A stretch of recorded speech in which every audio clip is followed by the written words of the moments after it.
Hey, Kickers here, doing something a little new because this time we are starting with a show that I have incredibly little knowledge of. Well, it comes to everybody sometimes. Here's something that I actually thought did not really exist to the extent that it did. It is a time when magic is more powerful than science, and only those who control the magic control destiny.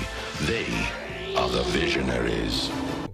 Visionaries is an attempt from Hasbro to recapture the glory of Transformers in G.I. Joe, but this time going in solo. Since this marked the first Hasbro and Sunbow property done without the input of Marvel Productions, it does certainly show. I've watched the first 4 episodes, so here's my thoughts on it. I'm just going to do the first episode now. If you guys like it, and if I actually feel like continuing this, I'm going to go through, watch the rest of this show, and see what it does. So if I get some good input and people are interested, I'll see where I go from there. So remember, make your opinions known in the comment section. Hit that like button and subscribe for more. Now, as I was saying before, this show is much more than I thought it was. As far as I was convinced, it was just a pilot episode.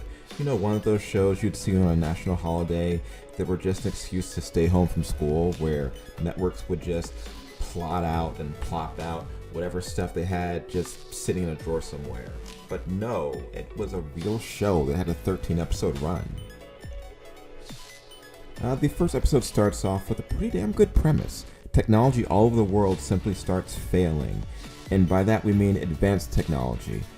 Obviously things like water wheels, levers, probably steam engine, all that stuff that works, but no electricity, no gas engines, which for some reason wouldn't work, though I don't understand why any of this stuff would really stop that.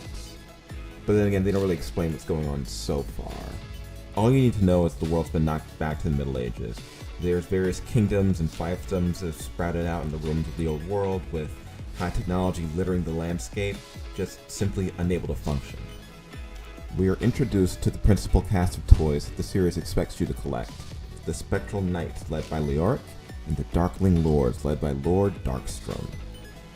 Rather surprisingly, at the start of the series, none of them are really allied. They're all very separate factions in these kingdoms, each trying to eke out a living, but when the great wizard Merklin offers them a chance at power, a chance to reshape the world with magic, it leads them onto a journey which ends up forming bonds and causing the characters to choose sides. Each character is given an animal totem that they can transform into, as well as some being given staves of power that hold different abilities that they can tap into.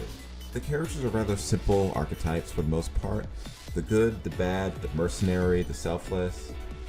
But at the end of the episode, we've got characters with their powers and hints of alliances starting, but no real plans moving forward other than that. The villains wanting more power. It's your standard 80s setup.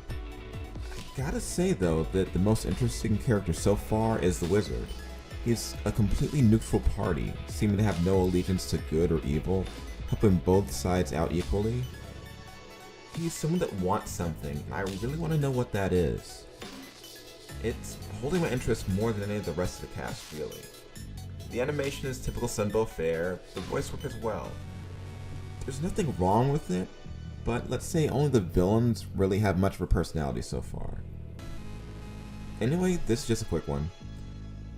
It's something that I was surprised had more to it than I remembered. Because apparently even I need to learn that sometimes this was a thing.